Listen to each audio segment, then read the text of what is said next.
this issue is real and it's happening. And now I'm going to speak directly to the male realtor. And I smile when I say this. I read a report conducted by a health organization completed in the United States.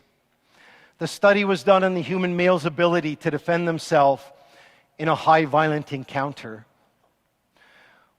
The results showed that men have 4,000% less ability to defend themselves in a violent encounter than they think they do.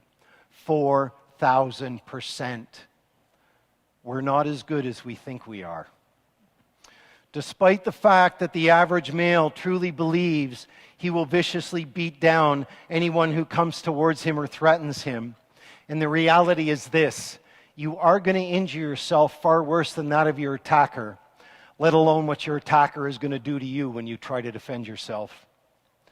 And some statistics that I want to share with the males in our audience today. Are you aware that the Canadian male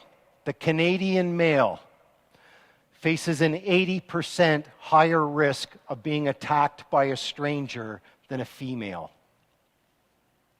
A 75% higher risk of being murdered in a violent encounter than that of a female.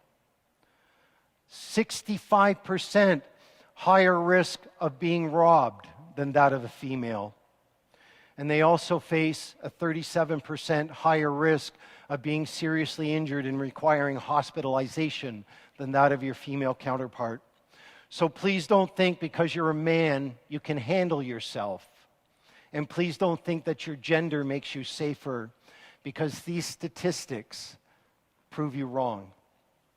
And please don't ever confuse your ego with your ability when it comes to personal protection and your understanding of violence. Many of you have no idea what a violent encounter is going to do to you. And I'm not talking physically, but I'm talking about the emotional aspect here.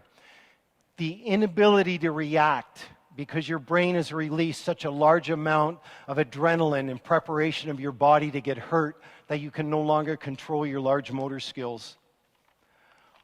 Or the sensation of fear rises so high that people stand there with their hands at their side while their face gets beaten in.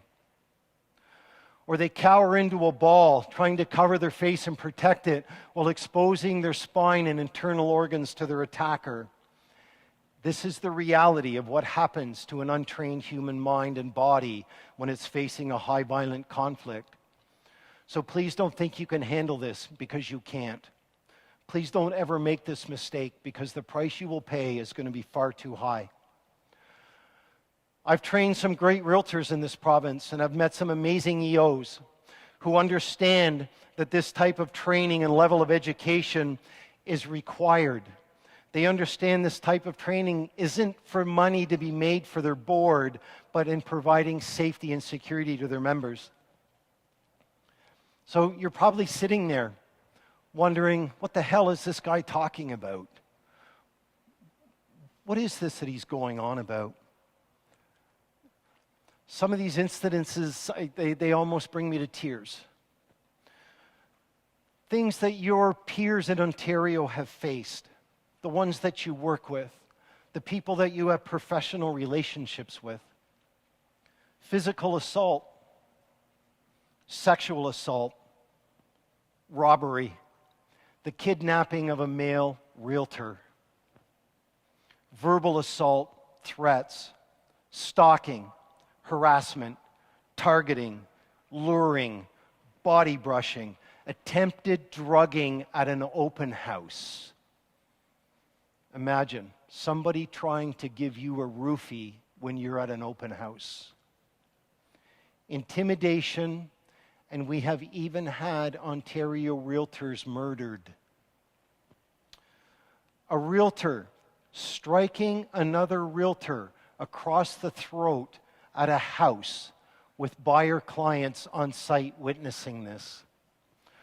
A male realtor being pepper sprayed in the face and then punched out while waiting for a buyer to show up for an appointment who surprisingly never shows.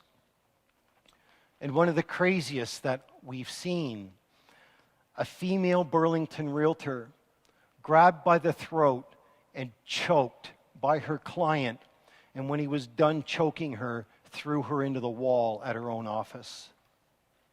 And again, you think you can handle this when you're facing someone who has no respect for the law, no fear of the judges that impose the law, have no respect for you, don't care about your loved ones, and in some instances become so motivated they are prepared to hurt, maim, and kill to get what they want. But let's take a look now at the client whose financial world is falling apart around them. They've reached out, contacted you to list their home. They're relying on the equity of this sale to save them. That sale falls apart. You're the one in front of them. They're now looking at bankruptcy, divorce, insolvency. You're in front of them. Who do you think they're going to blame? They aren't going to blame that buyer.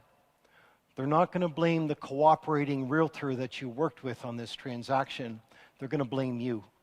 That's who they're going to blame, you. We are in a profession where we face social and antisocial violence situations almost every day.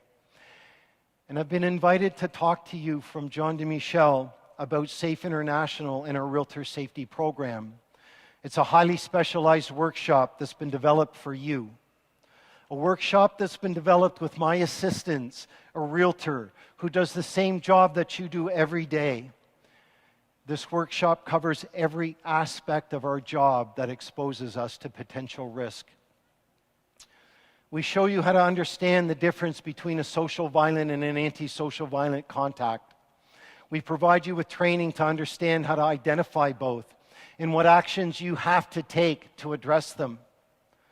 You're never going to get that chance to call the police, to phone your husband or your broker, because that's the reality of a high violent contact.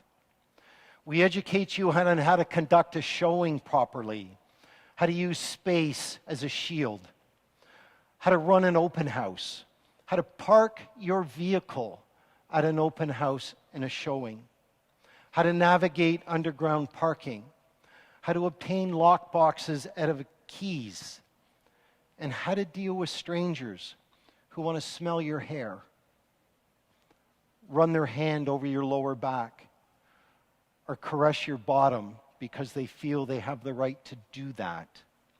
Or the individual who robs you, or the one who takes a baseball bat to you and beats you when you return a deposit check because the sale fell apart.